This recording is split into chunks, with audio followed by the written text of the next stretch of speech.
Namaste. I speak in English. Yes, you can.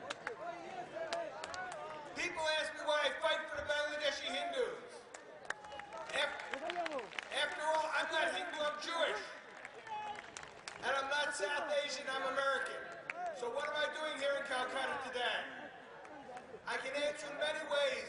I can talk about love of the Hindu people. উনি বললেন যে উনি ইহুদি, উনি হিন্দু নন কিন্তু ইহুদি যারা মুসলমানের বিরুদ্ধে লড়াই করছে।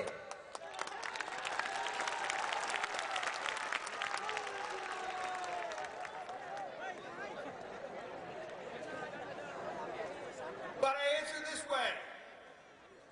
What if you found yourself in Nazi Germany in the 1930s, or more recently in Darfur, Africa, and you looked around and you said something bad's going to happen? Something's bad going to happen to a lot of people, and no one is doing anything about it. What would you have done? Would you go back to your home and pretend you didn't see anything? Or would you fight with every ounce of your being to prevent it from happening? That's what I'm here in Calcutta today to do. We don't have to guess at what our answer should be. Have lessons of history to tell it. We know what happened in the Holocaust. We know what happened in Darfur. We know what happened in Rwanda, and it's about to happen again. Bangladesh's Hindu population is dying. That's not my opinion. That's not Islamophobia or anything else people want to call it to deny reality. It's a fact. When India was partitioned, the Hindu population of East Bengal was one in 3. When East Bengal became Bangladesh, it was 1 in 5. In 30 years, it was 1 in 10. And today, it's less than 8%. According to one estimate, 49 million Hindus are missing from the Bangladeshi census. Are you still wondering where this might go? Well, then take a look at Pakistan, where a once powerful Hindu community is down to 1%. Take a look at Kashmir, where Hindus are almost gone. Take a look at the future of Bangladesh's Hindus if we don't act. Yet, with all that evidence in this crazy world, supposedly we have to make a point. Supposedly we have something to prove. Whereas we would expect that justice would demand the Bangladeshis would explain why they shouldn't be charged with complicity in eliminating entire people numbering tens of millions. The world pretends that these numbers don't exist, and as they pretend, reports of atrocities against the Bangladeshi Hindus flow like a waterfall. Murders, gang rapes, assaults, forced conversions, child abductions, and religious desecration. Bangladesh officials say it's not us, it's just individuals. But the fact that the Bangladeshi government does not prosecute these people makes them guilty in the crimes themselves. It says that they approve the crime, and it sends that signal to the victims and the criminal. Moreover, in some cases, the government's actually participated in the atrocities against Hindus. In 2009, there was an attack on the Hindu community in Sutkapur, right behind the police station, with police present. Police justified it with something called the Vested Property Act. That's Bangladesh's legal plunder of Hindu land, and it drives this case of ethnic cleansing. Officials, even including the Dhaka Metropolitan Police, Metropolitan Police Commissioner, and the Awami League, tried to keep this a secret and participated in a cover-up. Now, if I can hear of these things all the way in Chicago, in my home, how can we pretend that Sheikh Hasina doesn't know about them? I've spoken to hundreds of Bangladeshi Hindu refugees living in huts and illegal refugee camps in West Bengal. And you know what they told me? Their attackers were not Al-Qaeda. Their attackers were not Jamaat. Their attackers were their neighbors.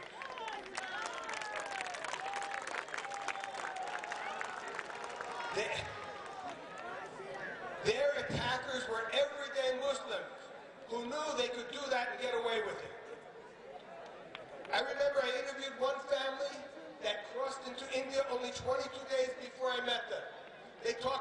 uncle being killed, a father being beaten. But I will never forget looking in the eyes of their 14-year-old daughter as she told me about being gang raped.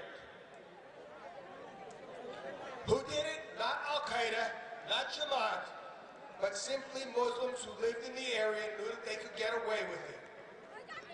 And that should scare us all. It's chilling because we know through history the worst cases of genocide and ethnic cleansing occurred when a small group of true believers got average citizens to commit atrocities against a targeted minority, atrocities they otherwise might not commit.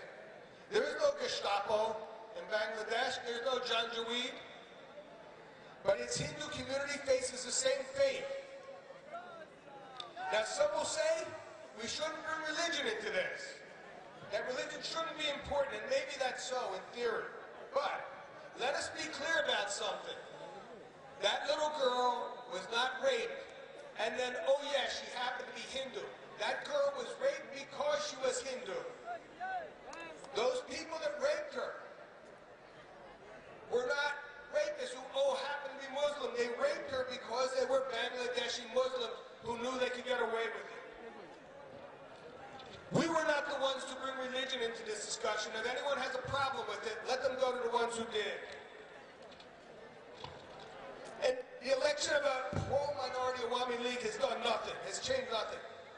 You know, in 2009, Sheikh Hasina said that her government would repeal all anti-minority laws.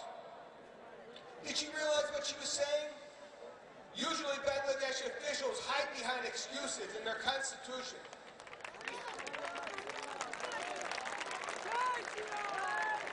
But this day, Sheikh Hasina admitted atrocities against Hindus aren't committed by individuals. Atrocities against Hindus are enshrined in the laws of Bangladesh.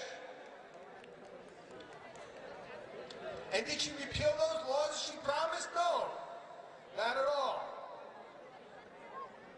She had the opportunity in 2008, the Supreme Court of Bangladesh asked the government to explain why the Vested Property Act should be repealed. The military government told me they didn't respond because it exceeded their charter, but they left the question open. So the next government, Sheikh Hasina's Awami League government, could walk into court and destroy the Vested Property Act. Did she do it? No. We get no actions. Instead of action, we get excuses. Have the excuses stopped a single atrocity? Have there empty promises? No. It doesn't matter whether it's the BNP or the Awami League. Both have been passive bystanders, failing or refusing to protect the lives of their citizens. Thus, they've sent radicals and citizens alike a clear message that in Bangladesh, Hindus can be beaten, can be starved, can be raped and murdered. And the victims can expect no justice in Bangladesh. So we have to ask ourselves, what kind of world do we live in? When we listen to these excuses and wait for actions we know will not come. The Bangladeshis want us to believe that they would do the right thing if only they had the chance. And we listen to them? We give credence to this? With Bangladeshis, admittedly discriminatory laws as powerful as ever, has even one nation or international group called Sheikh Hasina on her duplicity? No. What about the United Nations? What about Amnesty International? What about the United States or India? None of them. And it's our responsibility to make sure they do, because believe me, if we do not make them, they never will do it. Count on it. If we do not make them, we will see the end of Bangladesh's Hindus in our lifetime.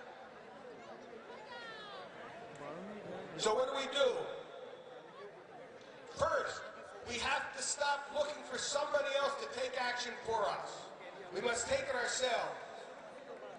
Our challenge is to make the world face ethnic cleansing, mass murder without concentration camps or killing fields, and to act on it. I grow weary, my friends, of attending meeting after meeting and seeing the same people at the same enemies and then go home feeling oh so good about themselves. We must stop shaking our fists and do something about it. All this anger that I hear today means nothing if we don't translate it into action. So what do? You know about these atrocities, we know about these atrocities, but most of the world do not. There's an expression, light is the best disinfectant, and we have to shine that light on these atrocities. As an American, I look to my country, the United States, to take the lead. But when I speak to other Americans about the Bangladeshi Hindus, you know what they ask me? They say, Dr. Benkin, if the situation is as bad